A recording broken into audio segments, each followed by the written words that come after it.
वारे में बिजली जो करंट लॻण सबबि टाइल मार्बल जो कमु कंदड़ पोरित नौजवान फौत थी वियो आहे। तफ़सील मालूम था अहमद अली चांडियो खां। जी अहमद, छा तफ़सील आहे? जी, वारा जे सूमरा पाड़े में घर अंदर टाइल मार्बल लगाईंदड़ दरगाह मशहूरी शरीफ निवासी रजब लाशारी वलद मोहम्मद सिद्दीक लाशारी टाइल मशीन मां बिजली जो करंट लगण सबबि फौत थी वियो। जॾहिं त पोरियत नौजवान खे फौरी तौर ते निजी अस्पताल आंदो वियो, जिते डॉक्टरनि पारां फौत थियण जी तस्दीक करे छॾी।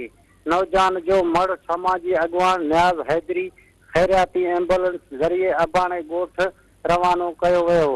जॾहिं त नौजवान जे वालिद मोहम्मद सिद्दीक लाशारी जो चवणु हो त 3 ॾींहंनि खां वारा में मज़दूरी कयूं पिया। अॼु कम जो फाइनल आख़िरी ॾियारो हुयो ऐं जेको हादसाती मौत थियो आहे नौजवान जो बिजली जे करंट लॻण सबबि, ऐं कंहिंजो बि ॿिए जो कसूर नाहे। जी अहमद, मेहरबानी।